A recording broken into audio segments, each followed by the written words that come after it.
Hello, good afternoon everyone. Hello, afternoon sir. जरूर sir. Good afternoon. Afternoon. Okay, तो हम लोग लास्ट क्लास में रे ऑप्टिक्स डिस्कस कर रहे थे, ठीक है।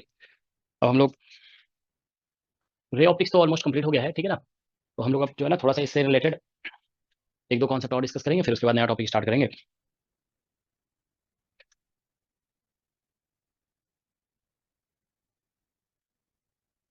ओके, तो रे ऑप्टिक्स से रिलेटेड देखिए एक कॉन्सेप्ट है, दैट इज फर्मा प्रिंसिपल। ठीक है, दिस इज रिटन एज फर्मैट लिखते हैं इसको, but it is actually called pharma. T जो है ना लास्ट में साइलेंट है, ठीक है। फर्मा प्रिंसिपल।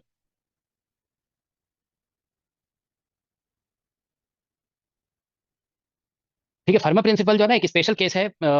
इसमें मैथमेटिक्स में या फिर कह सकते हो फिजिक्स में एक कॉन्सेप्ट होता है जिसे हम लोग वेरिएशनल प्रिंसिपल कहते हैं, ठीक है ना। उस प्रिंसिपल का ये एक स्पेशल केस है, मतलब कह सकते हो it is an application of variational principle for light. लेकिन ये प्रिंसिपल फर्स्ट टाइम क्या बोलते हैं लाइट के लिए ही दिया गया था, ठीक है। दिस वाज द फर्स्ट, मतलब ऐसे भी कह सकते हैं कि this was the first variational principle given in history of science, और later on this principle was extended to other branches also, ठीक है। So it is the first variational variational principle, is the first variational principle, ठीक है, which was, ठीक है।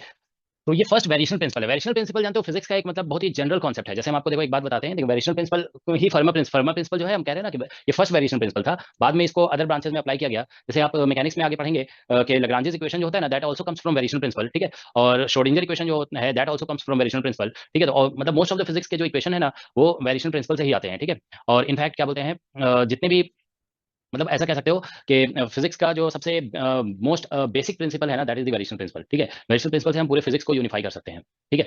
तो ठीक है, तो फर्स्ट टाइम जो कॉन्सेप्ट ऑफ वेरिएशनल प्रिंसिपल दिया गया वो लाइट के लिए ही दिया गया बाय फर्मा, ठीक है। इसी कॉन्सेप्ट को यूज करके फिर जानते हो मैकेनिक्स में वेरिएशनल प्रिंसिपल को इंट्रोड्यूस किया गया, ठीक है। इनफैक्ट मैकेनिक्स में वेरिएशनल प्रिंसिपल का जो कॉन्सेप्ट था ना उसको जब बर्नौली ने प्रूव किया था फर्स्ट टाइम, ठीक है। तो वो लाइट के कॉन्सेप्ट से के हेल्प से ही प्रूव किया गया था, ठीक है। Other people proved variational principle for mechanics in different way, ठीक है। लेकिन बर्नौली ने जो प्रूव किया था वो लाइट के कॉन्सेप्ट से मतलब मैच करा करके ही प्रूव किया था, ठीक है। तो वेरिएशनल प्रिंसिपल है क्या बेसिकली, देखो क्या लिखा है, it is the first variational principle, ठीक है ना। तो हम लोग जो स्टेटमेंट यहाँ पे दे रहे हैं ना, वेरिएशनल प्रिंसिपल के स्टेटमेंट नहीं दे रहे बल्कि फर्मा प्रिंसिपल का दे रहे हैं, ताकि आपको कंफ्यूजन ना हो, ठीक है। बस हम एक आइडिया होता है ना, देखो क्या होता है कि जब कोई आपको मतलब एक आइडियाज मिलेगा तब तो आप आगे बढ़ोगे ना। तो हम आपको एक आइडिया दिए कि variational principle is something okay very important, जिसमें इतनी मतलब इतना पावरफुल है ये कि पूरे लॉज ऑफ फिजिक्स को यूनिफाई कर सकता है, ठीक है ना। It can unify all laws of physics, ठीक है। In fact all laws of physics are written in terms of variational principle, ठीक है। तो आप लोग अगर इंटरेस्टेड है आप में से कोई, तो आप वेरिएशनल प्रिंसिपल पढ़ सकते हो बाद में, ठीक है ना। You can learn yourself what variational principle is, ठीक है। जैसे हम आपको देखो बता रहे हैं ये क्लास 12 में भी बहुत सारे कॉन्सेप्ट पढ़ते हैं ना, वो भी वेरिएशनल प्रिंसिपल से रिलेटेड होता है, ठीक है। जैसे हम एक एग्जांपल दे रहे हैं, आपने पढ़ा सुना होगा कि why spherical, sorry liquid drops are spherical in shape. ये पढ़ा है ना आप लोग सभी ने, why liquid drops are spherical in shape. Yes sir. क्या क्या क्या रीजन इसका क्या होता है? Surface tension. Surface tension. नहीं, सरफेस टेंशन की वजह से स्फेरिकल ही क्यों होता है, अगर हम ये पूछें मिनिमम सरफेस। Surface area. इनर्सी मिनिमम कम होता सरफेस है। एरिया। इससे रकम मिनिमम होता है। हाँ, तो उसमें ये कहा जाता है ना कि for given amount of liquid, मतलब गिवन वॉल्यूम ऑफ लिक्विड, जो मिनिमम सरफेस एरिया होता है वो स्फेयर का होता है। तो अगर सरफेस एरिया मिनिमम होगा तो एनर्जी भी मिनिमम हो जाता है, यही कहते हैं ना, ठीक है। तो उसमें देखो ये स्टेटमेंट बोला जाता है कि गिवन अमाउंट ऑफ लिक्विड के लिए, क्योंकि लिक्विड तो दे दिया गया, लिक्विड में सरफेस टेंशन लग रहा है, सरफेस टेंशन की वजह से लिक्विड जो है ना स्फेरिकल शेप ले लेता है। तो क्या बोलते हैं मतलब क्या है कि गिवन अमाउंट ऑफ लिक्विड के लिए जो स्फेयर, सॉरी लिक्विड का मिनिमम सरफेस एरिया हो सकता है वो स्फेयर के लिए हो सकता है, ठीक है। तो इसीलिए एरिया मिनिमम हो जाएगा, तो वहाँ पे फिर सरफेस एनर्जी भी मिनिमम हो जाता है सरफेस टेंशन की वजह से, ठीक है। तो अब क्वेश्चन राइज होता है कि हमें कैसे पता चला कि गिवन अमाउंट ऑफ वॉल्यूम के लिए सरफेस एरिया मिनिमम स्फेयर के लिए होता है, ठीक है। हम तो ऐसे ही क्लास 12 में पढ़ लेते हैं ना, लेकिन अगर आप इसको डीपली पढ़ोगे तो हम कैसे जानते हैं, how do we know that. हो सकता है कोई दूसरा बिल्कुल आर्बिट्ररी टाइप का कोई शेप हो और उस शेप का क्या बोलते हैं मिनिमम, ऐसा भी तो हो सकता है ना कि कोई ऐसा ऐसा करके ऐसे ऐसे कोई सरफेस शेप बन जाए और इस शेप का सरफेस एरिया मिनिमम निकल आए, ऐसा भी तो हो सकता था, ठीक है। लेकिन स्फेयर का ही मिनिमम एरिया होगा, ये कैसे पता चला? तो ये that answer comes from variational principle. ये जो वेरिएशनल प्रिंसिपल है ना यही आंसर देता है, ठीक है ना। ऑलराइट, तो चलो अभी हम फर्मा प्रिंसिपल बताते हैं। देखो फर्मा प्रिंसिपल क्या है, फर्मा प्रिंसिपल। सर ये एप्लीकेशन ऑफ डेरिवेटिव से रिलेटेड है क्या? हाँ, मतलब उससे डिफरेंशियल, देखो क्या है कि कैलकुलस ऑफ वेरिएशन एक कॉन्सेप्ट आता है, ठीक है, जिसे वेरिएशनल कैलकुलस कहते हैं, ठीक है। वो मतलब कैलकुलस का ही पार्ट है ये, ठीक है। क्योंकि अगर आप पढ़ना चाहते हो तो पढ़ सकते हो, ठीक है ना इसे। अभी रिसेंटली जानते हो एक वीडियो यूट्यूब पे रिलीज किया गया था, ठीक है। उस वीडियो को तुम लोग देख सकते हो, ठीक है। आप लोग जानते होंगे कि there is a very famous YouTuber, उसके चैनल का नाम है वेराटेसियम, यस यस सर। है ना।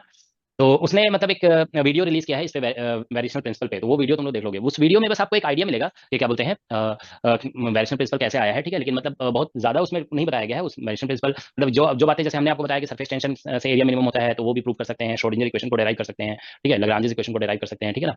तो लैग्रांजेस के बारे में उसमें बात किया गया है उस वीडियो में, ठीक है। तो ये आप लोग देख सकते हो, वेरिटीसीएम का जो चैनल है ना, इसमें वेरिएशनल प्रिंसिपल के बारे में मतलब अभी रिसेंटली, मतलब हमको लगता है 1 मंथ बैक एक वीडियो आया है, ठीक है ना, दैट यू कैन सी, ठीक है, ये यूट्यूब, ठीक है। इस पर्सन का तुम लोग क्वालिफिकेशन अगर देखोगे ना, जिसमें जो मतलब नाम उस पर्सन का वेरिटीसीएम नहीं है, कुछ और नाम है, ठीक है ना, मुझे नाम पता नहीं है, ठीक है, लेकिन इसका एजुकेशनल क्वालिफिकेशन देखोगे ना, तो जानते हो he has done PhD in educational physics, ठीक है ना, एजुकेशनल फिजिक्स में, ठीक है। तो तुम लोग भी मतलब इस तरह का कुछ कभी जो लोग इंटरेस्टेड हो, मतलब होता है ना कि बेसिक फिजिक्स में जिसका ज्यादा इंटरेस्ट होता है, तो they may plan to do PhD in this branch of physics also. इसमें क्या होता है कि आप जो मतलब बेसिक फिजिक्स कॉलेज और एमएससी लेवल पे जो पढ़ाई जाती है, उसी चीज को अच्छी तरह से एक्सप्लेन करने का मतलब मेथोडोलॉजी क्या हो सकता है, उस पर मतलब रिसर्च किया जाता है, ठीक है ना। और साथ में ये भी रिसर्च का पार्ट होता है कि आप फिजिक्स को पढ़ाने के लिए डिफरेंट टेक्नोलॉजी का कैसे यूज कर सकते हैं। वो जानते हो इतनी अच्छी वीडियोस इसलिए बना, he is able to make such good videos, ठीक है ना, because he has learned some techniques during his PhD, ठीक है ना। उसने पीएचडी में अपना सीखा है कि हम फिजिक्स को डेमोन्स्ट्रेट करने के लिए क्या बोलते हैं टेक्नोलॉजी का यूज कैसे कर सकते हैं, ठीक है। So that is the part of his PhD programme actually, ठीक है। ऑस्ट्रेलिया से कहीं से पीएचडी है, ठीक है। इंडिया में जानते हो अभी पीएचडी इन एजुकेशनल फिजिक्स अभी होता नहीं है, ठीक है, मतलब एक ही जगह पे टीएफआर में हो रहा है, ठीक है। तो अगर आप लोग में से कोई ऐसा कुछ प्लान है पीएचडी करने का और इस तरह का ब्रांच में करना चाहते हो तो कर सकते हो, मतलब इसका स्कोप है। मतलब आजकल पॉपुलर साइंस का कल्चर है ना, मतलब लोग अप्रिशिएट पॉपुलर साइंस, ओके, तो जो लोग अगर जाना चाहते हैं इसमें तो कर सकते हैं, ठीक है। ऑलराइट, तो देखो स्टेटमेंट इसका ये है वेरिएशनल प्रिंसिपल का, sorry pharma principal states that, ठीक है, लाइट फॉलोज, ठीक है, फॉलोज दैट पाथ, ठीक है, दैट पाथ along which, ठीक है, एक मिनट गलत हो गया, along which, ठीक है, टाइम टेकन इज, ठीक है, टाइम टेकन इज एक्सट्रीमम, ठीक है, light follows that path along which time taken is extremum, ठीक है। तो एक्सट्रीमम या एक्चुअल में ये जो है ना मोस्ट ऑफ द केसेस में मिनिमम होता है, ठीक है ना, मिनिमम। लेकिन अगर एग्जाम में मैक्सिमम और मिनिमम दोनों लिखा हुआ और एक्सट्रीमम लिखा हो ना, तो एक्सट्रीमम टिक करना होगा, ठीक है ना। तो फर्मा प्रिंसिपल ये कहता है कि light follows that path along which, sorry क्या लिखा, light follows that path along which time taken is extremum, ठीक है ना, या मोस्टली मिनिमम होगा, ठीक है ना, मोस्टली मिनिमम, ठीक है। तो अगर देखो इसका दूसरा वर्जन जानते हो, ऐसे इसको इस तरह से भी कहा जाता है, ठीक है ना, कि अगर लाइट जो है ना एक पॉइंट से दूसरे पॉइंट तक जा रहा है, ठीक है ना, light goes from one point two another point, okay, along a path, okay, तो उसमें सभी पाथ में टाइम जो है ना सेम होगा। जैसे मान लीजिए ऐसा है कि लाइट इज स्टार्टिंग, जैसे लेंस होता है ना, लेंस, ठीक है, सपोज यहाँ से लाइट, ये लाइट सोर्स है, तो light start from here, it goes like this, ठीक है ना, यहाँ से कन्वर्ट करके यहाँ पहुंच गया, ठीक है ना। ऐसे हम दिखाते हैं कि लाइट ऐसे इस पाथ में भी जा रहा है, ठीक है ना, ठीक है, और ऐसे करके मान लीजिए ऐसे भी जा रहा है, light is going like this, ठीक है, ये एक minute, light is going like this, या फिर light is going like this. तो चाहे जो भी पाथ आप कंसीडर करें, जैसे मान लीजिए पार्ट 1 है, पार्ट 2 है, पार्ट 3 है, पार्ट 4 है, तो हम कहते हैं कि देखो लाइट अगर यहाँ से स्टार्ट हुआ, लेंस से कन्वर्ट करके यहाँ तक पहुंच गया, ठीक है ना। तो अब ये प्रिंसिपल ये कहता है कि light follows that path along which time taken is extremum, ठीक है ना। तो अगर देखो इन चारों पाथ में जिस पाथ में टाइम एक्सट्रीमम यानी मिनिमम होगा, जिस पाथ में लाइट उसी पाथ को ट्रैवल करेगा, ठीक है ना। तो अगर light travels in all this path, तो इसका ये मतलब होगा कि सभी पाथ में जो है ना टाइम इक्वल होगा, ठीक है ना, time must be same in all this paths, okay. तो ठीक है, तो देखो क्या है कि इसको हम एक दूसरे तरीके से समझ सकते हैं, एक्चुअल में ऐसा होगा, देखो ऐसा लग सकता है आपको कि ये वाला पाथ तो सबसे शॉर्टेस्ट पाथ है, तो इसमें टाइम सबसे कम होना चाहिए, लेकिन यहाँ पे क्या है कि इसकी थिकनेस भी तो ज्यादा है ना, लाइट यहाँ पे ज्यादा थिकनेस को ट्रैवल कर रहा है, ठीक है ना। तो ज्यादा थिकनेस होने की वजह से इसका ऑप्टिकल पाथ लेंथ यहाँ पे बढ़ जाएगा, या फिर ऐसे कह सकते हो मीडियम में ज्यादा ट्रैवल कर रहे हैं तो यहाँ पे लाइट की स्पीड स्लो डाउन हो जाती है, ठीक है, और इधर स्पीड यहाँ पे कम स्लो डाउन हो रही है, ठीक है, कम डिस्टेंस के लिए, तो इसलिए ओवरऑल सभी के लिए टाइम सेम होगा, ठीक है ना। ऑलराइट, तो हम कह सकते हैं कि यहाँ पे देखो time for path 1, the time अगर path for path 1 should be equal to time for path 2, time for path 3 और equal to time for path 4, ठीक है, सभी के लिए सेम होगा। तो अगर हम सी से मल्टीप्लाई करते हैं इसको, देखो CT1 should be equal to CT2 should be equal to CT3 equal to CT4, ऐसा हो जाएगा सभी पाथ के लिए। देखो सी इंटू टाइम जो है ना सेम होगा, ठीक है ना। तो ठीक है, तो देखो क्या होता है कि टाइम को हम अगर speed of light in vacuum से मल्टीप्लाई कर देते हैं तो that is called optical path length. तो इसका मतलब सभी जो पाथ दिख रहे हैं ना, इसका ज्योमेट्रिकल लेंथ अनइक्वल है, मगर ऑप्टिकल पाथ लेंथ सभी का इक्वल होगा, ठीक है ना। तो ऑप्टिकल यहाँ पे ध्यान रखेंगे कि optical path length is same for all paths, ठीक है। ये सभी पाथ्स के लिए जो है ना ज्योमेट्रिकल पाथ लेंथ सेम नहीं है, but optical path length same होगा सभी के लिए, ठीक है। तो ये बेसिकली एक तरह से कह सकते हैं कि फर्मा प्रिंसिपल का एक कंक्लूजन है कि अगर लाइट एक पॉइंट से ट्रैवल करके दूसरे पॉइंट तक पहुंच रही है ना, तो चाहे जिस पाथ से भी पहुंच रही होगी सभी का ऑप्टिकल पाथ लेंथ इक्वल होगा। मतलब ऐसा हो जाएगा, इसका ऑप्टिकल पाथ लेंथ अगर मान लो हम एल बोलते हैं, ठीक है ना, एल मान लो ऑप्टिकल पाथ लेंथ है, ऑप्टिकल पाथ लेंथ, ठीक है। तो यहाँ पे ऐसा होगा L1 should be equal to L2 should be equal to L3 should be equal to L4, सभी पाथ के लिए ऑप्टिकल पाथ लेंथ इक्वल होगा, ठीक है। So that's the Fermat principle, ठीक है ना। तो फर्मा प्रिंसिपल को अभी लिखा इस तरह से जा रहा है, ठीक है ना, it states that light follows that path along which time taken is minimum, ठीक है ना। ठीक है, लेकिन इसका मोर जनरल फॉर्म जो है ना वो फिर क्या बोलते हैं कैलकुलस के फॉर्म में दिया जाता है, तो वो अभी हम लोग डिस्कस नहीं करेंगे। ऑप्टिक्स में जो है ना इतना डिस्कस करना सफिशिएंट है कि टाइम जो है ना एक्सट्रीमम बोल सकते हो या मिनिमम, ज्यादा एप्रोप्रिएट वर्ड एक्सट्रीमम है, but most of the optical phenomena में मिनिमम ही होता है ये, ठीक है।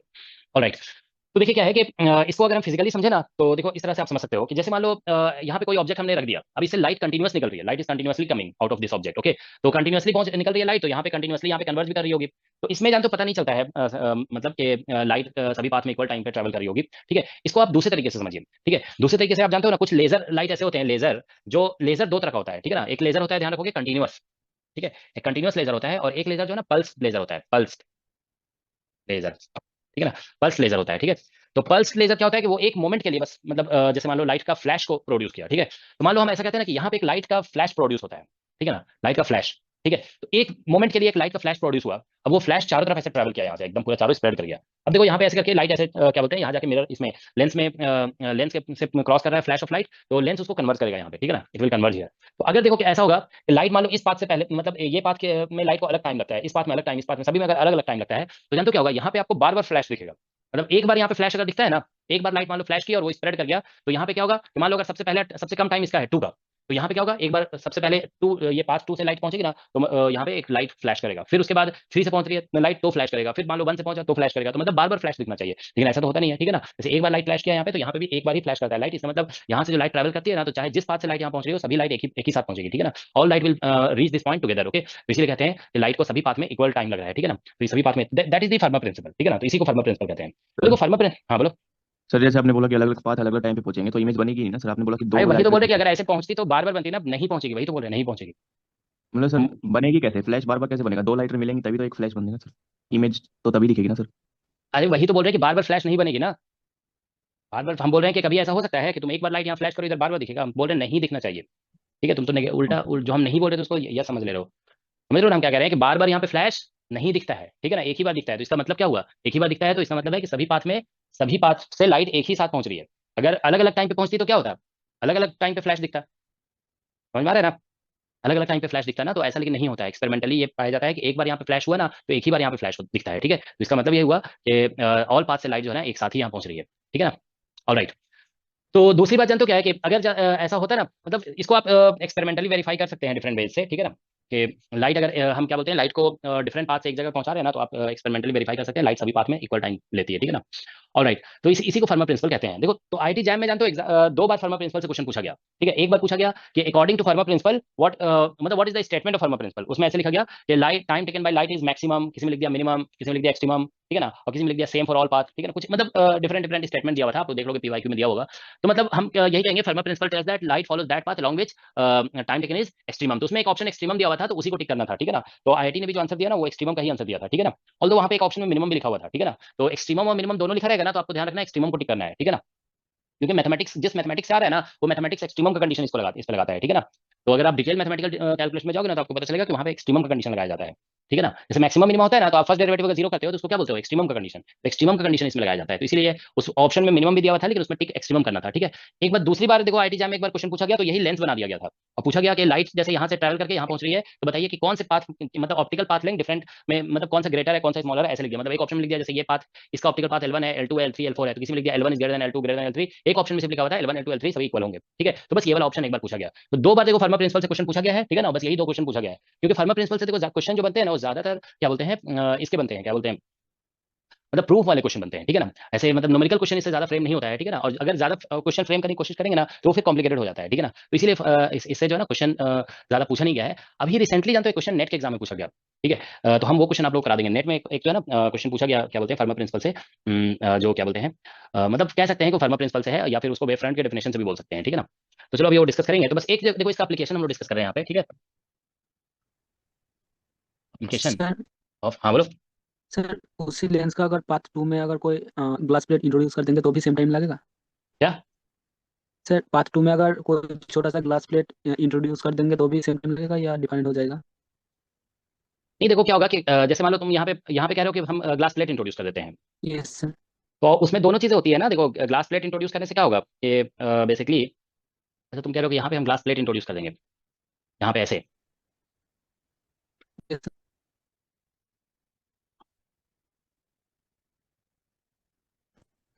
तो नहीं भी तो जानते हो, नहीं नहीं नहीं नहीं नहीं नहीं नहीं, मतलब तुम देखो, हम समझ गए। देखो क्या होता है, तुम लोग थोड़ा सा क्वेश्चन पूछते हो ना, तो क्या होता है कि तो हम भी थोड़ा आंसर करने में कभी टाइम लग सकता है, तो तुम क्वेश्चन पूछे हो ना, लेकिन उसका आंसर तुम्हें पता होना चाहिए, ठीक है ना। बताइए, कोई बता सकता है? देखो होता क्या है, तुम ये पढ़ चुके हो ना कि जैसे कोई ग्लास प्लेट हम इंट्रोड्यूस करते हैं यहाँ पे, ठीक है ना, तो इसकी वजह से तुम्हें पता है ना कि जैसे हम लोग ये पता, मान लो ये लेंस है, ठीक है ना, अब ये ऑब्जेक्ट है, ठीक है, तो इसकी वजह से याद है पिछले क्लास में पढ़ चुके हैं ना, ग्लास प्लेट इंट्रोड्यूस करोगे तो क्या होगा, E into one minus one by mu से शिफ्ट होगा, होगा, बोलो। तो जैसे देखो हम मान के तुम्हारे क्वेश्चन का मतलब हम समझ गए कि तुम्हारा क्वेश्चन ये था कि हम यहाँ पे ग्लास प्लेट इंट्रोड्यूस करेंगे तो इमेज तो बनेगा यहीं पे, ठीक है ना, तुम सोच रहे हो कि इमेज यहीं बनेगा, लेकिन बात ये होगी ना, जैसे ही तुम ग्लास प्लेट इंट्रोड्यूस करोगे ना, अब इमेज यहाँ नहीं बनेगा, ठीक है, याद है ना कि हम ये पढ़ चुके हैं कि जैसे ग्लास प्लेट तुम ऑब्जेक्ट के सामने रखते हो तो ऑब्जेक्ट का पोजीशन इतना अमाउंट से क्या होता है, शिफ्ट हो जाता है, होता है कि नहीं होता है, बोलो। तो अब ऑब्जेक्ट का पोजीशन शिफ्ट होगा तो इमेज, बोलो यू चेंज होगा, अगर यू चेंज हो गया, यू चेंज हो रहा है, यू चेंजेस, तो भी चेंज होगा कि नहीं होगा, बोलो भी चेंजेस, ठीक है। तो जानते हो क्या होगा कि अगर तुम यहाँ पे ग्लास प्लेट इंट्रोड्यूस कर दोगे ना, तो सारे मतलब अब ये जो मतलब ग्लास प्लेट से जो लाइट क्रॉस कर रही होगी ना, जितने भी बीम क्रॉस करेंगे उसका इमेज यहाँ नहीं बनेगा, बल्कि कहीं पे इधर बन जाएगा, ठीक है। तो फिर ये तुम नहीं कह सकते हो कि इसका और इसका, क्योंकि ये देखो ये बीम यहाँ से स्टार्ट हुआ और ये यहाँ पहुंच रहा होगा, और ग्लास प्लेट से जो क्रॉस करके जा रहा होगा ना, वो यहाँ पे पहुंच ही नहीं रहा होगा, कहीं और जा रहा होगा, तो फिर दोनों के कंपेरिजन का कोई मतलब ही नहीं है, समझ में आया। हम कंपैरिजन दो बात का तभी करें, कंपैरिजन दो बात का हम तभी करेंगे ना जब दोनों एक जगह से स्टार्ट हो रहा है और एक ही जगह पे एंड हो रहा है। ग्लास प्लेट बीच में इंट्रोड्यूस करने के बाद फिर एक जगह से स्टार्ट और एक जगह पे एंड नहीं होगा, जो पाथ ग्लास प्लेट से जाएगा वो एक जगह पे एंड होगा, लेकिन जो पाथ ग्लास प्लेट से नहीं जाएगा वो कहीं और जाके एंड होगा, अलग, मतलब यहाँ पे दो तरह का इमेज बनने लगेगा, ठीक है, इसकी वजह से अलग जगह इमेज बनेगा और इसकी जो इससे नहीं जा रहा है उससे अलग इमेज बनेगा, ओके। तो इसीलिए फिर कंपैरिजन ही नहीं करना है उसका, फिर टाइम तो दोनों के लिए अलग अलग होगा ही, क्योंकि अलग अलग जगह पे ही जा रहे हैं ना दोनों, एक जगह पे जा रहे होंगे तो टाइम इक्वल होगा, अलग अलग जगह पे जा रहे हैं तो अलग अलग टाइम होगा, ठीक है। सर एक गिलास लेब यहाँ पे रख दे जहाँ पे ओरिजिन बता, और एक पूरा वहाँ पे पूरे में रख दोगे ना, पूरे में रख दो, अगर ऐसे रख दो तो सबके लिए सेम ही रहेगा, फिर तो तुम बात वही कर वही रहे हो सर। ना। हम्म। सर पार्ट टू के अंदर ओरिजिन जहाँ पे बताया वहाँ पे रख दे, अब और देखो एक फिर बात बता रहे हैं तुम, एक ये सब चीजें जो है ना, वही तो हम बोले ना कि कल बता नहीं रहे थे, अब एक चीज तो समझा दिया ना तुमको कि यहाँ पे ओके ग्लास सर। प्लेट का हम बता दिए। अब जानते हो, देखो वही बोल रहे हैं कि तुम्हारे माइंड में जो क्वेश्चन आ रहे हैं ना, उसको आप खुद से एनालाइज करके आंसर करोगे, ठीक है। सब क्वेश्चन तुम बनाओगे, हम कई बार बोलते हैं ना, क्वेश्चन जो बना रहे हो तो आंसर भी बना लो, तो अब ऐसे ऐसे छोटे छोटे क्वेश्चन क्रिएट करके हमसे आंसर मत पूछो, ठीक है। ये बोलते हैं ना हम हमेशा कि क्वेश्चन बना रहे हो तो आंसर भी बनाओ, ठीक है, एक आइडिया तो हम दे दिया ना तुम्हें ग्लास प्लेट का क्या होगा, अब उससे आंसर बनाओगे खुद से, ठीक है। तो एप्लीकेशन ऑफ फर्मा प्रिंसिपल, ठीक है, ठीक है। तो एक छोटा सा एप्लीकेशन चलो हम लोग डिस्कस कर लेते हैं, ठीक है, let us discuss for example law of reflection, ठीक है ना, यहाँ पे हम लोग जैसे मान लो लॉ ऑफ रिफ्लेक्शन डिस्कस कर रहे हैं, ठीक है ना। तो देखो जैसे मान लेते हैं कि यहाँ पे एक मिरर है, ठीक है, और यहाँ से लाइट मान लो यहाँ पे फॉल किया ऐसे, ठीक है ना, और लाइट यहाँ पे पहुंच रही है, ठीक है ना, लाइट सपोज मतलब ये कुछ हाइट है, मान लेते हैं h1, ठीक है ना, यहाँ पे से लाइट ऐसे फॉल की, ठीक है, ये सोर्स है, सपोज कर लो सोर्स, और लाइट जो है ना यहाँ पहुंची, ठीक है ना, सपोज कर लेते हैं ये हाइट जो है ना ऐसे करके, ये हाइट h2 है, यहाँ पे मान लेते हैं कोई डिटेक्टर रख दिया, ठीक है ना, दिस इज ए डिटेक्टर, मान लेते हैं ऐसे करके डिटेक्टर है, ये लाइट को डिटेक्ट कर रहा है, मान लो फोटो डायोड होगा, ठीक है ना, तो लाइट हम मान लेते हैं ऐसे जा रही है, ठीक है ना, ये डिटेक्टर है। तो फर्मा प्रिंसिपल ये कहता है ना, लाइट अगर यहाँ से यहाँ जा रही है ना, तो ये जो पाथ होगा ना वो शॉर्टेस्ट होगा, इससे छोटा और कोई पाथ नहीं होगा, या तो फिर यहाँ पे जाएगी नहीं लाइट, ठीक है। तो मतलब देखो यहाँ पे क्या है कि जैसे मान लेते हैं, ठीक है, तो हम लोग ये प्रूव करेंगे, जैसे मान लीजिए यहाँ पे ये डिस्टेंस यहाँ से यहाँ तक हमने एक्स ले लिया, ये डिस्टेंस यहाँ से यहाँ तक फिक्स्ड है, ठीक है ना, ये लेंथ एल है, तो देखो यहाँ पे बहुत सारी पॉसिबल, मतलब ये मिरर है, दिस इज मिरर, ठीक है ना। तो ठीक है, तो देखिए क्या है कि मतलब हम लोग जानते हैं कि लाइट जो है ना, देखो यहाँ पे जैसे h1 और h2 ये हाइट दिया हुआ है, ठीक है ना, तो क्या बोलते हैं, अगर लाइट ऐसे रिफ्लेक्ट होकर कैसे जा रही है तो ये एंगल और ये एंगल क्या होगा, इक्वल हो जाएगा। अभी हम इस बात को यूज नहीं करेंगे, दोनों एंगल इक्वल होगा, मान लेते हैं इस एंगल को हम बोल देते हैं थीटा 1 और इस एंगल को बोल देते हैं थीटा 2 हो गया, ठीक है। तो फर्मा प्रिंसिपल देखो इस बात को प्रूव कर देगा कि ये दोनों एंगल इक्वल होगा, कैसे प्रूव करेगा, देखो क्या है कि ये लेंथ हम मान लेते हैं, लाइट सपोज कर लेते हैं इस पाथ को ले रहे हैं, मतलब light could have taken other path also, मतलब ऐसा भी हो सकता था कि लाइट गोज लाइक दिस, मान लेते हैं कि ऐसा भी हो सकता था कि लाइट गोज लाइक दिस, बहुत सारे पॉसिबल पाथ थे, तो उसमें से हम कोई एक पाथ कंसीडर कर रहे हैं, ठीक है ना। तो ऐसा भी हो सकता था light is coming like this और गोइंग लाइक दिस हियर, ठीक है ना। तो हम यहाँ पे देखो out of many possible path consider this path, हम इस पाथ को कंसीडर कर रहे हैं, जो कि मतलब लाइट यहाँ से एक्स डिस्टेंस पे फॉल कर रही है और फिर यहाँ तक पहुंच रही है, ठीक है ना। तो हम लोग क्या करेंगे, आउट ऑफ, मतलब हम लोग मान कर चल रहे हैं कि लाइट देखो ऐसे भी यहाँ से, मतलब मान लो ये सोर्स है और ये कोई डिटेक्टर है, ठीक है ना, दिस इज सोर्स, सोर्स से लाइट ऐसे इंसिडेंट हुई और फिर रिफ्लेक्ट होकर के डिटेक्टर तक जा रही है लाइट, ठीक है ना। तो out of many possible path हम लोग जो है ना उस पाथ को कंसीडर कर रहे हैं जिसमें लाइट फॉल कर रही है सोर्स से कितने डिस्टेंस पे, एक्स डिस्टेंस पे, ठीक है। So out of many possible paths consider, out of many possible path consider that path, consider that path, ठीक है, या फिर ऐसे कह दो consider N arbitrary, N arbitrary, एक आर्बिट्ररी पाथ हम कंसीडर कर रहे हैं, ठीक है ना। तो एक आर्बिट्ररी पाथ कंसीडर कर रहे हैं, ये वाले पाथ को, ये तुम समझ जाओगे, ठीक है ना, जो येलो कलर से हमने शो कर रखा है, ठीक है ना। ठीक है, तो इसमें देखो पाथ लेंथ निकालते हैं, ठीक है ना, पाथ लेंथ, पाथ लेंथ, तो पाथ लेंथ निकालोगे ना तो ऐसा हो जाएगा, देखो path length L is equal to, ठीक है, यहाँ से यहाँ तक देखिए h1 है और ये x है, तो ये मतलब पाइथागोरस से निकाल लोगे, ऐसे करके हो जाएगा x² प्लस h1 का स्क्वायर प्लस ये वाला लेंथ निकालोगे ऐसे करके, तो ये देखिए l था, तो यहाँ से अंदर का डिस्टेंस हो जाएगा, ये डिस्टेंस होगा ना, तो यहाँ पे this distance will become l minus x. ठीक है, तो दिस इज रूट अंडर ये हो जाएगा l माइनस एक्स का होल स्क्वायर और प्लस h2 का स्क्वायर। बहुत डिफिकल्ट नहीं होगा ये प्रूफ। ठीक है, तो देखो ये जो है ना पाइथागोरस से ये जो डायगोनल निकलेगा, सॉरी हाइपोटेन्यूज जो निकलेगा, hypotenuse that will be equal to this much, तो ये पाथ लेंथ हो गया। ठीक है, तो अब अगर हम देखिए पाथ लेंथ कितना हो रहा है ना, तो इसमें अगर हम टाइम मान लो निकालते हैं टाइम, तो ये तो वैक्यूम में ट्रैवल कर रहा है ना, वैक्यूम में। ठीक है, तो हम टाइम जो निकालेंगे ना, टाइम टेकन, तो बस ये तो ऐसा हो जाएगा, time taken t is equal to L by C हो जाएगा, तो ये मतलब 1/c और यहाँ पे रूट अंडर, ठीक है, X square plus h1 square और plus root under l minus X का होल स्क्वायर और प्लस प्लस h2 स्क्वायर हो जाएगा। ठीक है, तो अब हम देखिए टाइम को मिनिमम करना चाहते हैं, तो टाइम देखिए जो निकल रहा है ना वो as a function of X निकल रहा है, तो for t to be extremum, time को एक्सट्रीमम बनाने के लिए, ठीक है ना, हम लोग क्या करेंगे, यहाँ पे ऐसे लिख देंगे dt upon dx should be equal to 0, dt upon dx, t is a function of x, देख रहे हो ना यहाँ पे t को लिखा गया x के टर्म में, तो dt अपॉन dx को 0 कर देंगे। ठीक है ना, मतलब तुम समझोगे यहाँ पे ये जो है ना क्या है कि it is function of x है, टाइम जो निकल रहा है वो फंक्शन ऑफ x है, तो इसलिए x के रिस्पेक्ट में डिफरेंशिएट कर देंगे और 0 कर देंगे। तो देखो इसको डिफरेंशिएट करोगे ना x से, तो ये इतना आ जाएगा x upon root under X square plus h1 का स्क्वायर, और यहाँ पे क्योंकि x में माइनस है ना, तो यहाँ से आ जाएगा ऐसे माइनस में l माइनस एक्स और divide by root under l minus X का होल स्क्वायर और प्लस h2 का स्क्वायर हो जाएगा, दैट इज इक्वल टू 0। ठीक है ना, तो यहाँ से देखिए आप लोग कि x अपॉन दिस, ठीक है ना, तो अब आप देखिए यहाँ पे ये एंगल को हम थीटा वन अगर बोलते हैं, this angle is theta one, तो यहाँ पे ये जो एंगल बनेगा ना येलो लाइन का, देखोगे येलो लाइन का एंगल, ये एंगल भी थीटा वन हो जाएगा। तो अब यहाँ पे आप इस ट्राइंगल में ये ऐसे करके देखिए, ट्राइंगल जो बना हुआ है ऐसे देखिए यहाँ पे, दिस इज h1 और दिस इज x, ठीक है, this angle is theta one. ठीक है, तो यहाँ से आप साइन थीटा, यहाँ से आप साइन थीटा वन निकालोगे ना, साइन थीटा वन, तो that will be equal to x upon root under, ऐसा होगा ना p बाई h, तो ये हो जाएगा एक्स स्क्वायर प्लस h1 का स्क्वायर। उसी तरह से एक फिगर ये वाला है हमारे पास, देखिए ये फिगर है ऐसे करके, ये है l माइनस एक्स और this angle is theta to, और ठीक है ना दिस हाइट इज h2, तो इसमें साइन थीटा टू निकालोगे, साइन थीटा टू, तो ये बन जाएगा p ये बनेगा और h ये हो जाएगा, तो p में हो जाएगा l माइनस एक्स और डिवाइड बाय रूट अंडर, ठीक है ना, रूट अंडर, और ये आप देखिए यहाँ से जो निकल रहा है this is l minus X का होल स्क्वायर है और प्लस, ठीक है, और यहाँ पे l माइनस एक्स का होल स्क्वायर और ये h2 का स्क्वायर हो जाएगा। तो मतलब ये जो टर्म है ना यहाँ पे, उसकी जगह हम लिख सकते हैं साइन थीटा वन और इसकी जगह साइन थीटा टू, तो ये बन जाएगा देखो यहाँ से साइन थीटा वन, ठीक है, और माइनस, ठीक है ना, sine theta two that is equal to 0। ठीक है, तो this implies that sine theta one is equal to sine theta two.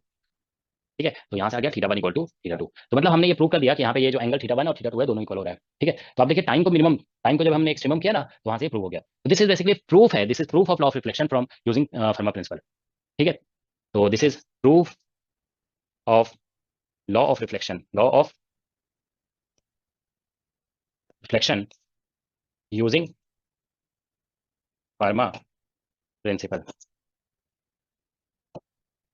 ठीक है, तो फर्मा प्रिंसिपल का ये प्रूव हो गया। ठीक है, मतलब फर्मा प्रिंसिपल से लॉ ऑफ रिफ्लेक्शन का प्रूव हो गया। ठीक है, तो इसी तरह से जानते हो कि हम किसी भी क्या बोलते हैं जैसे लॉ ऑफ रिफ्रैक्शन है, तो उसको भी हम प्रूव कर सकते हैं। उसमें जानते हो क्या करना होगा, देखो लॉ ऑफ रिफ्रैक्शन में क्या होता है, दोनों साइड मीडियम अलग होता है, तो उसमें जो है ना, आप लोग जानते हो ना ऑप्टिकल पाथ, उसमें ऑप्टिकल पाथ लेंथ निकालना पड़ेगा पहले। तो ऑप्टिकल पाथ लेंथ ऐसे निकालते हैं ना, जो ज्योमेट्रिकल पाथ लेंथ होगा उसको म्यू से मल्टीप्लाई कर देंगे। तो आप ऐसे समझो कि उसमें फिर जो है ना ऐसा कुछ आ जाएगा, जैसे यहाँ पे म्यू वन मल्टीप्लाई हो जाएगा, म्यू वन, ठीक है, और यहाँ पे म्यू टू मल्टीप्लाई हो जाएगा, तो फिर ऐसा कुछ आ जाएगा ना, देखो समझ में आ रहा होगा आप लोग को कि यहाँ पे जैसे साइन थीटा बना ना, तो यहाँ पे ऐसे बनेगा mu one sine theta one, ठीक है ना, ऐसा कुछ बन जाएगा। ठीक है ना, फिर mu two sine theta to, ऐसा इस टाइप का बनेगा। ठीक है, तो वहां से फिर law of reflection sorry refraction भी प्रूव हो जाएगा। ठीक है, तो तुम लोग इसको प्रूव करके देख लोगे। ठीक है, इस तरह से कुछ फिगर बना लोगे। देखो जैसे मान लो लाइट यहाँ से आया, ठीक है ना, ये सोर्स है, ठीक है, लॉ ऑफ रिफ्रैक्शन के लिए ये हाइट h1 है, यहाँ पे लाइट ऐसे फॉल की, ठीक है ना, और मान लो ऐसे करके ऐसे पहुंची यहाँ पे, ठीक है ना, ये अब मान लेते हैं कि यहाँ पे हमने डिटेक्टर रखा हुआ है, ठीक है ना, ये डिटेक्टर है, ठीक है ना, सो दिस इज डिटेक्टर, ये लाइट को डिटेक्ट कर रहा है, लाइट यहाँ पहुंच रही है, ठीक है ना, तो हम यहाँ पे ऐसे कर देंगे, ठीक है, this angle is suppose theta one और this angle is theta two, तो ये एंगल जो है ना हमारा थीटा टू हो जाएगा। ठीक है, तो बस फिर क्या बोलते हैं इसमें यहाँ से यहाँ तक का डिस्टेंस, ये जो डिस्टेंस है ना दोनों के बीच में, जैसे ये डिटेक्टर है डी, ठीक है, और ये सोर्स है, तो यहाँ से यहाँ तक का डिस्टेंस को फिक्स मान लेना है। ठीक है ना, ये मान लेना है कि ये हॉरिजॉन्टल डिस्टेंस फिक्स है, तो इसको आप एक्स मान लेंगे, तो ये बन जाएगा आपका एल माइनस एक्स। तो उसी तरह से प्रूव कर दोगे। ठीक है ना, तो यहाँ पे फिर से आ जाएगा ये लेंथ, उतना उसी तरह से निकल जाएगा ऑप्टिकल पाथ लेंथ। ठीक है ना, यहाँ पे ये हाइपोटेन्यूज निकालोगे और ये एल माइनस एक्स है, और ये डेप्थ को आप h2 मान लोगे। ठीक है ना, दिस डेप्थ इज h2, तो ये निकालोगे। फिर ऑप्टिकल पाथ लेंथ निकालने के लिए पहले इसको यहाँ पे इस साइड मीडियम मान लेते हैं, म्यू1 है और इस साइड मीडियम म्यू2 है, पहले म्यू1 इंटू दिस करना पड़ेगा। ठीक है ना, फिर म्यू2 इंटू दिस करना होगा, म्यू2 ये जो लेंथ निकलेगा उसको म्यू2 से, वो ऑप्टिकल पाथ लेंथ निकल जाएगा। ठीक है, उसको सी से डिवाइड कर दोगे, टाइम निकल जाएगा। तो इस तरह से हम लोग इसको प्रूव कर सकते हैं, वी कैन प्रूव इट। ठीक है, तो बस फर्मा प्रिंसिपल देखो इतना ही है। ठीक है ना, this is what the Fermat principle is. Okay, तो ये जरूर प्रूव करके देख लोगे। ठीक है, सभी का आ जाएगा साइन, ऐसे लिखते हैं ना, sine I by sine R equal to n2 by n1, ऐसे लिखते थे ना, म्यू2 बाई म्यू1 वो आ जाएगा। पर वो तो समझ में आ ही रहा होगा कि प्रूव हो ही जा रहा है, क्योंकि यहाँ पे जब म्यू1 मल्टीप्लाई होगा ना, तो mu one sine theta one is equal to mu two sine theta two, वही तो आता है, वही that is the Fermat principle. Alright, ठीक है, तो इससे क्वेश्चन फ्रेम ज्यादा नहीं होता है, इसलिए जो है ना अभी तक जैम की हिस्ट्री में जैसे लगभग 20 एग्जाम हुए हैं, ठीक है ना, तो उसमें सिर्फ 2 एग्जाम में छोटा सा क्वेश्चन मतलब डेफिनेशन ही पूछा गया है। ठीक है, ऑलराइट, तो देखो हम लोग इस बार जो है ना क्वेश्चन एक पूछा गया नेट के एग्जाम में, ठीक है ना, वो क्वेश्चन हम करा दे रहे हैं। ठीक है, that is somewhat related to Fermat principle. ठीक है, तो देखो अभी हम शो कर रहे हैं, हालांकि बहुत एक्जैक्टली फर्मा प्रिंसिपल का क्वेश्चन नहीं है, वो वेव फ्रंट का क्वेश्चन है। देखो वेव फ्रंट ऐसा होता है ना, देखिए आप लोग ऐसे समझिए, मतलब वेव फ्रंट इज भी कह सकते हो कि मतलब फर्मा प्रिंसिपल से थोड़ा रिलेटेड कॉन्सेप्ट है। देखो जैसे कोई सोर्स है, ठीक है ना। तो सोर्स से देखिए लाइट ऐसे निकल रही है, ठीक है ना, यहाँ से ऐसे लाइट, ये चारों तरफ लाइट ऐसे स्प्रेड हो रही है डिफरेंट पाथ्स में, ठीक है ना। तो ठीक है, अगर मीडियम एक जैसा है तो देखो क्या होता है कि लाइट यहाँ से स्टार्ट हुई, ठीक है ना, तो टी टाइम में यहाँ पहुंची है, टी टाइम में यहाँ पे, टी टाइम पे यहाँ पे, टी टाइम पे यहाँ पे, टी टाइम पे यहाँ पे। तो इन सभी पॉइंट का जो फेज होगा ना, they will have same phase, इसका फेज, इसका फेज, इसका फेज, इसका फेज, सभी का फेज सेम होगा। तो सभी का फेज सेम है तो मतलब क्या है कि इसको अगर हम ऐसे करके टर्न करेंगे ना, ऐसे ऐसे करके टर्न करेंगे, तो सेम फेज से जो सरफेस क्रॉस करता है ना, उसी को वेव फ्रंट बोलते हैं। This is called wave front.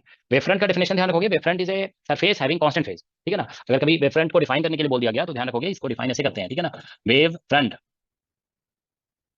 Wave front क्या है, it is a surface of constant, ठीक है, it is a surface of constant phase है ये, सरफेस ऑफ कांस्टेंट फेज, ठीक है। Wave front is a surface of constant phase. तो surface of constant phase इसलिए हो जाता है ना क्योंकि बेसिकली वेव फ्रंट पे जैसे मान लो सोर्स से लाइट स्टार्ट हुई ना, सेम टाइम में, जितने टाइम में यहाँ पे लाइट पहुंची उतने टाइम में यहाँ पे पहुंच रही है, उतने टाइम पे यहाँ पे पहुंच रही है, ठीक है ना। तो मतलब आप ऐसे भी कह सकते हैं कि वेव फ्रंट ऐसे पॉइंट्स है जहाँ पे लाइट समझ लो कि एक ही टाइम पे पहुंच रही है, लाइट इज रीचिंग, क्योंकि ये मीडियम सेम है ना, ठीक है ना। तो लाइट ऑब्वियसली सेम टाइम पे यहाँ पे पहुंचेगी, तभी सभी का फेज जो है ना सेम होगा। Wave front is a point where light reaches in same time, ठीक है। तो इसी को रिलेट करके देखिए आप, अभी हम शो कर रहे हैं क्वेश्चन जो पूछा गया है, ठीक है ना, just a minute. Otherwise Fermat principle बस एक छोटा सा कॉन्सेप्ट था, ठीक है, जो हम आपको बता दिए हैं, ठीक है। तो रे ऑप्टिक्स ऑलमोस्ट आप लोगों का कंप्लीट हो गया है, ठीक है। एक मिनट, अभी हम शेयर कर रहे हैं क्वेश्चन, ठीक है।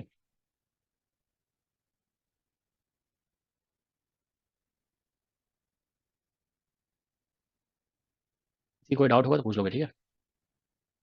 एक-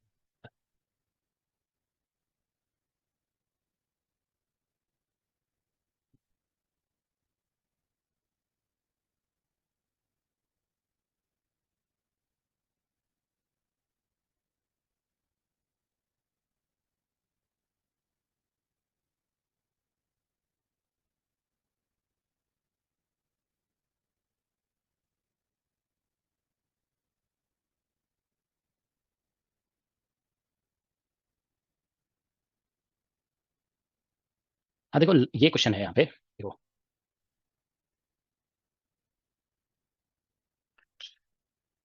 ठीक है। क्वेश्चन देखो क्या लिखा हुआ है, a flat circular plate of thickness D, refractive index N R.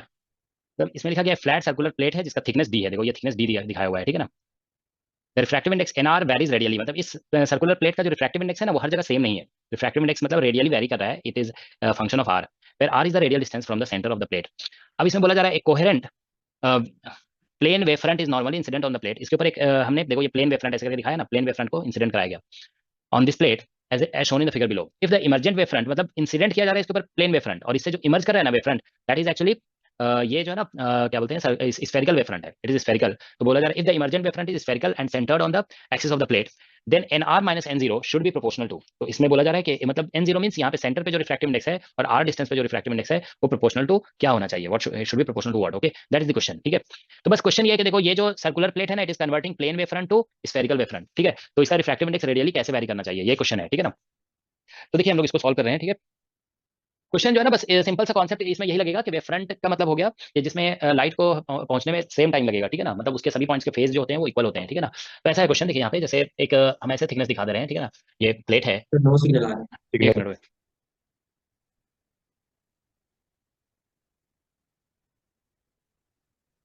तो इसे हम लोग मान लेते हैं कि देखो इस तरह का सिचुएशन है,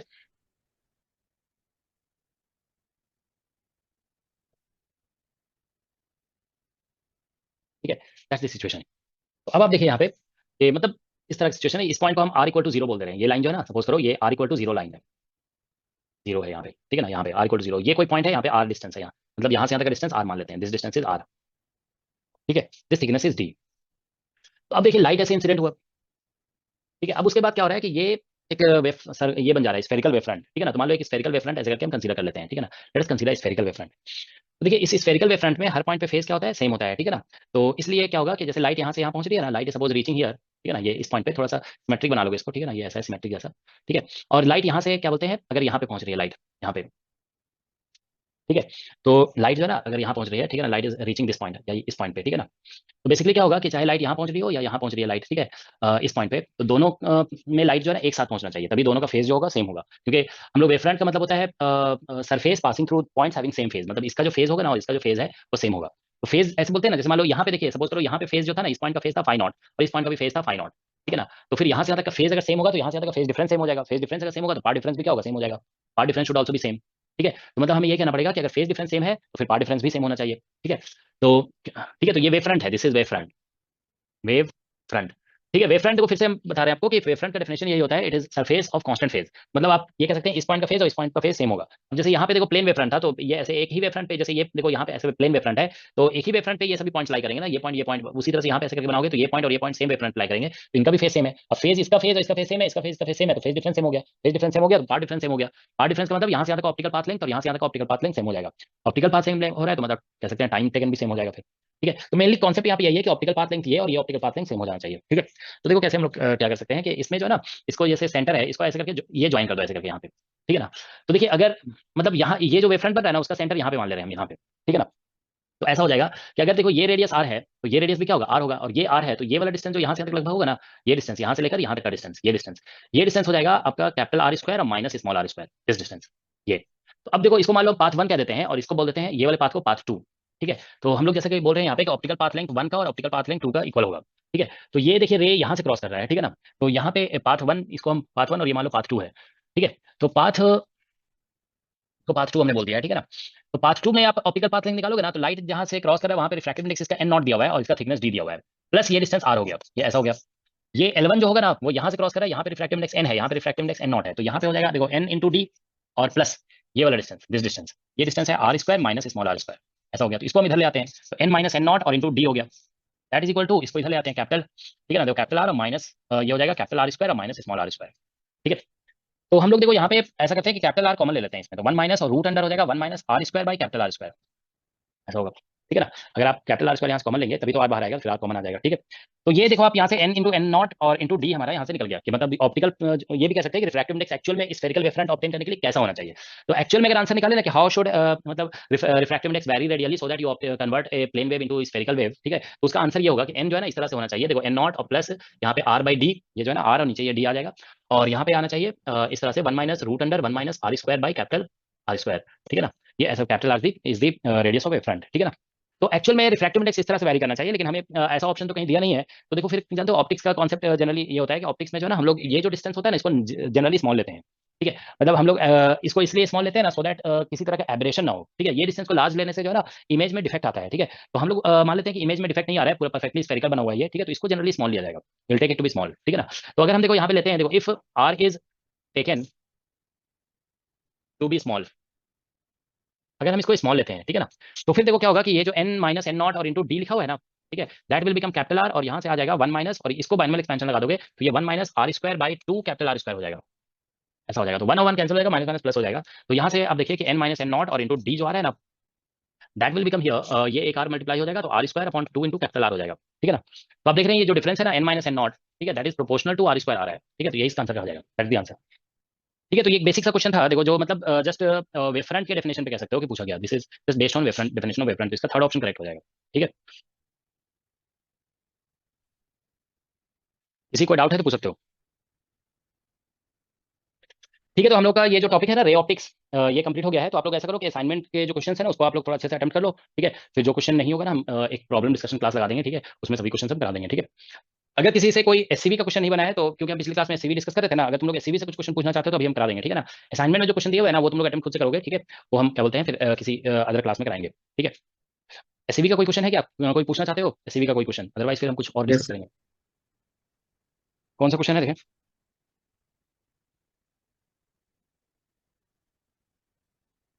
एक मिनट, हाँ बताइए कौन सा क्वेश्चन है।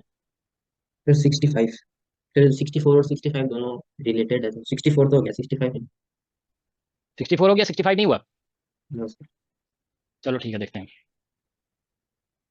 देखो इसमें क्या लिखा है, A converging length of focal length 15 centimetre, दोनों रिलेटेड ही है ना। The converging length of focal length 15 centimetre and a converging mirror of focal length 10 centimetre placed 50 centimetre apart. Convex lens है, कन्वर्जिंग लेंस बोला गया ना, तो इट इज कॉन्वेक्स लेंस। ठीक है, जिसका फोकल लेंथ 15 सेंटीमीटर है, और कन्वर्जिंग लेंस, कन्वर्जिंग मिरर मतलब कॉन्केव मिरर है, फोकल लेंथ 10 सेंटीमीटर है। ठीक है, 50 सेंटीमीटर अपार्ट रखा गया है। ठीक है, with common principal axis a point source is placed between the lens and mirror at a distance of 40 centimetre from the lens, find the location of two images formed. ठीक है, अब लिखा है consider situation described in the previous problem, where should a point source be placed on the principal axis so that two images form at the same place, दोनों images जो है ना same place पे फॉर्म होंगे, ये बोला गया है। ठीक है ना, तो 64 बन गया है ना, लेकिन 65 नहीं बना। चलो देखते हैं। ठीक है, तो 65 ही देख रहे हैं सिर्फ। ठीक है, तो देखिए यहाँ पे ऐसा है कि एक लेंस है और एक कन्वर्जिंग मिरर है, ऐसे करके दिया हुआ है कन्वर्जिंग मिरर, ये इसका एक्सिस है। ठीक है, इसका फोकल लेंथ दिया हुआ है, फोकल लेंथ एफ जो है ना वो 15 सेंटीमीटर है, और इसका जो फोकल लेंथ है ये इसका 10 सेंटीमीटर है, और ये सेपरेशन यहाँ पे 50 मीटर दिया हुआ है। ठीक है, तो इसमें लिखा है point source is placed between the lens and mirror at distance 40 centimetre from the lens, है ना। Find the location of two images, 40 centimetre पे रखा गया तो दो इमेजेस बन रहे हैं, ठीक है ना। तो अब बोला जा रहा है consider situation where should a point object placed on the principal axis so that two images form at the same place. मतलब ऐसे भी कह सकते हो कि दो इमेजेस ना बन करके आप क्या हो रहा है, एक इमेजेस बन रहा है। यही तो बोलेंगे ना, दो images formed are formed at same place का मतलब क्या है कि आप सिर्फ एक ही इमेज एक ही बनना image। चाहिए। एक ही इमेज बनना चाहिए, ठीक है ना। तो इसमें देखो एक्चुअली क्या होता है कि ऐसे क्वेश्चंस को जो है ना, अगर तुमने 64 सॉल्व किया है ना तो थोड़ा ज्यादा हेल्पफुल हो जाता है, ठीक है ना, क्योंकि उससे 64 कंसिडरेशन हाँ आंसर बता दो। 64 में इसमें नहीं, ऑब्जेक्ट को कहाँ रखा गया एक बार देख लें जरा, कितने डिस्टेंस पे था। 40 centimetre from lens. 40 centimetre from lens, है ना। ठीक है, नहीं तो देखो इसमें जो है ना, चलो अभी एक बार जस्ट हम रे डायग्राम बनाएंगे इसका, ठीक है ना। एक बार देखो क्या करते हैं कि इसको जो है ना हम कॉपी कर रहे हैं, ठीक है ना। देखो यहाँ पे इसको हम इधर एक कॉपी करके रखते हैं, ठीक है ना। हम इसका बाद में यूज कर सकते हैं दूसरे डायग्राम के लिए, ठीक है। अभी एक बार इसका जो है ना 40 सेंटीमीटर फ्रॉम लेंस मतलब यहाँ पे रखा गया है, ठीक है ना। देखो ये थोड़ा आइडिया दिया है ना कि कहाँ पे है, देखो 40 सेंटीमीटर फ्रॉम लेंस, 40 सेंटीमीटर है, ठीक है। तो मतलब ये इसके फोकस पे है, देखो इसका फोकल लेंथ 10 सेंटीमीटर है ना, तो ये यहाँ पे 10 सेंटीमीटर पे है, ठीक है। तो फोकस पे है पॉइंट ऑब्जेक्ट, तो इसमें ऐसा होगा ना कि मान लीजिए हम लाइट रे ऐसे लेते हैं इस पे ऐसे करके, ठीक है। तो लाइट रे क्या होगा, इस पे जाकर के ऐसे पैरेलल हो जाएगा। पैरेलल लाइट रे जब इस पे गिरेगा तो यहाँ पे इधर से जाकर के ऐसे 15 सेंटीमीटर पहुंच जाएगा, ठीक है ना। यहाँ पे देखो मतलब इसको समझना जरूरी है इस क्वेश्चन के लिए, ठीक है ना, तभी क्वेश्चन सॉल्व कर पाओगे, ठीक है ना। एक मिनट देखो फिर से बना रहे हैं, ठीक है ना। जैसे कि आप लाइट रे यहाँ से देखो ये ऑब्जेक्ट है, ठीक है ना, this is object. Light falls on the mirror, और मिरर से जो है ना ऐसे करके ये लेंस पे गिर गया, ठीक है। और फिर यहाँ से जो है ना इसके फोकस पे, यहाँ पे 15 सेंटीमीटर पे इसका फोकस होगा, लेंस का फोकस, तो यहाँ से ऐसे क्रॉस कर जाएगा, ठीक है ना। तो मतलब आप ऐसे कह सकते हो एक इमेज तो यहीं पे बनाना, देखो यहाँ पे ऐसे आप बनाओगे ऐसे करके, ठीक है ना। जैसे लाइट रे ऐसे आई, ठीक है ना, मान लीजिए, या फिर ऐसे ही सिंपली कह दो एक लाइट रे हम यहाँ से लेंगे ऐसे करके गया, ठीक है ना। तो ये लाइट रे तो सीधा ऐसे ही जाएगी ना ऐसे, तो ये ऐसे जाकर के यहाँ पे इंटरसेक्ट करेगा, तो यहाँ पे इमेज बन जाएगा, तो इसको बोल देते हैं इमेज वन, मान लो ऐसे बन गया। तो ये ऐसा हो रहा है, पहले रिफ्लेक्शन हो रहा है मिरर से, उसके बाद रिफ्रैक्शन और इमेज वन बन गया। दूसरा ये होगा कि लाइट डायरेक्ट भी मिरर से मतलब इससे लेंस से जा सकता है, ठीक है ना। तो लेंस का फोकल लेंथ 15 है, यहाँ पे डिस्टेंस 40 है, ठीक है ना। तो मतलब यहाँ पे क्या हो रहा है कि 2f के बियॉन्ड है, ये 2f के बियॉन्ड रखा हुआ है ना। तो यहाँ पे ऐसा होगा कि यहाँ पे एफ और 2f के बीच में कहीं पे इमेज बनेगा ऐसे करके, ठीक है ना। यहाँ पे ऐसा 2f होगा, ठीक है। तो यहाँ से ऐसा करके एक इमेज बनेगा ऐसे, तो यहाँ पे ऐसे मिरर से ये लाइट जाएगी ऐसे, ठीक है ना। Light will go through the mirror like this, sorry through the lens, और ये जाकर के यहाँ पे कहीं पे इधर कन्वर्ज हो जाएगी यहाँ पे, ठीक है ना, ऐसे। तो ये दूसरा इमेज है, तो देखो यहाँ पे कहीं पे इमेज 2 बन रहा है, ठीक है। ऐसे ही हुआ ना। तो ये दो इमेजेस हैं, क्या इसका आंसर क्या दिया हुआ है, ये तो एक तो फोकस निकल गया होगा, एक तो 15 सेंटीमीटर तो निकल ही गया है ना। और दूसरा यस आंसर, दूसरा आंसर क्या 24 निकला हुआ है, दूसरा, 24 हाँ ये वाला 24 24 निकला हुआ है, 24, ठीक है। तो हम लोग देखिए क्या है कि इस क्वेश्चन को क्या करेंगे, हम ऐसा कर सकते हैं ना कि मान लेते हैं कि ऑब्जेक्ट को यहाँ से सम डी डिस्टेंस पे रखा गया, ठीक है ना। अभी देख रहे हो दोनों का पोजीशन अलग अलग है, ठीक है। तो मान लेते हैं डी डिस्टेंस पे रखा जाए, एक एक तो हाँ ठीक है, तो ऐसा करेंगे कि एक मिरर से रिफ्लेक्शन कराएंगे, फिर लेंस से इमेज बनाएंगे, और फिर एक डायरेक्ट सिर्फ लेंस से बनेगा। समझ लो इसमें इमेज कैसे बना रहा है, क्वेश्चन 64 का ये फिगर है, this is for question number 64। वही तो हम कहते हैं 64 से हमें आइडिया लगेगा, ठीक है ना। तो 64 में दो इमेजेस कैसे बने थे वो समझना है पहले, कि मिरर से पहले रिफ्लेक्शन हुआ और फिर जाकर के उससे बना, ठीक है ना। तो अब हमको क्या करना होगा कि हम कहीं पे ऑब्जेक्ट मानेंगे, उसमें पहले मिरर से रिफ्लेक्शन कराएंगे, ठीक है, और फिर जाकर के लेंस के थ्रू एक इमेज बनेगा और एक डायरेक्टली लेंस से बनेगा। दोनों का जो इमेज डिस्टेंस है वो उसको इक्वेट कर देंगे, इक्वल कर देंगे, तो आंसर आ जाना चाहिए, ठीक है। तो we should get the answer, ठीक है। तो ठीक है, ऐसे अगर हम डायरेक्ट देख कोशिश करें, देखो डायरेक्ट अगर हम पता करने की कोशिश करें तो क्या पता चल सकता है। तो देखो एक बार कोशिश करते हैं, देखो यहाँ पे इसका जो फोकल लेंथ है ना, देखो कितना है, इसका जो फोकल लेंथ है that is how much, 10। 10 centimetre. तो और इसका फोकल लेंथ 15 सेंटीमीटर है, ठीक है ना।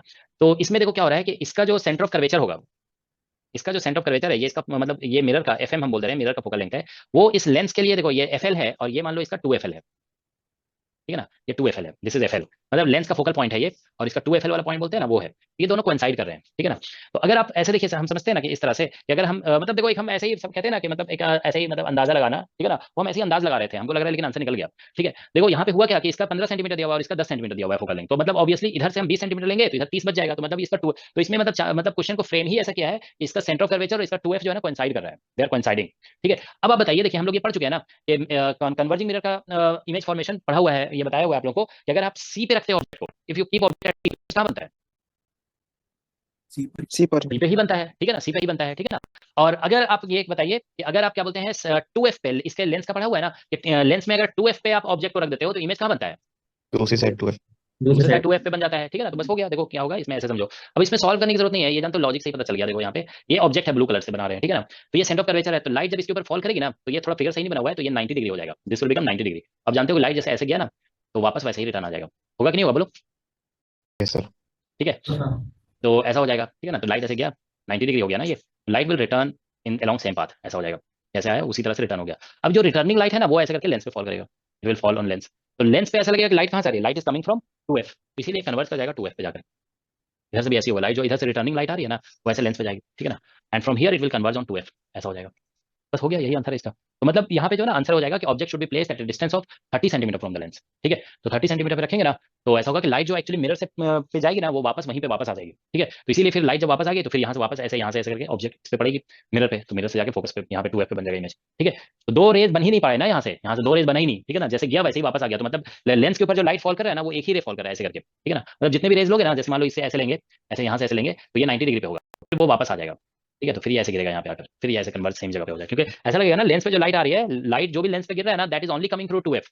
अब बताइए लाइट लेंस पे किसी और डायरेक्शन से तो नहीं आ रही है ना, light is only coming through 2f। तो इसीलिए image will always be form, जैसे यहाँ पे हुआ था ना, देखो लेंस पे जो लाइट आ रही है मिरर के पास, मिरर से रिफ्लेक्ट होकर के आ रही है एक लाइट, ठीक है ना। Light is coming from the mirror, but here that is not happening, in this case that is not happening, okay. What is happening here is that whatever light is falling on the lens that is actually coming through 2f। हो रहा है कि नहीं हो रहा है, बोलिए। Yes. Only through 2f light is coming, okay. तो जब भी लाइट 2f से आएगी ना तो उसका इमेज तो 2f पे ही बनेगा, ठीक है। तो that's why image will be formed here only, ठीक है, और कहीं पे नहीं बनेगा। तो इसका क्वेश्चन को सॉल्व करने की जरूरत भी नहीं पड़ा, मतलब आंसर इसका यही हो जाएगा 30 centimetre from the lens, okay, ठीक है। Okay, sir. इसी तरह का क्वेश्चन तुम लोगों ने देखा होगा प्रीवियस ईयर के क्वेश्चंस में, आईआईटी जैम में एक क्वेश्चन पूछा गया था जिसमें पूछा गया कि ऑब्जेक्ट को कहां पे रखना है so that image will be formed eight the same location. तो वो क्वेश्चन भी जानते हो ऐसा था ना कि जिसमें क्वेश्चन को सॉल्व करने की जरूरत नहीं पड़ती थी, मतलब थोड़ा सा एनालाइज करने से पता चल जा रहा था, ठीक है, कि कहां पे होना चाहिए ऑब्जेक्ट। तो इसमें लिख लोगे तुम लोग object should be placed at distance 30 centimetre from lens, ठीक है ना। ऑब्जेक्ट मस्ट, ये क्वेश्चन नंबर 65 का आंसर हो जाएगा। Object must be placed at distance of 30 centimeter from lens, ये आंसर हो गया, ठीक है। एनी अदर क्वेश्चन, कोई और क्वेश्चन है तो पूछ सकते हो तुम लोग।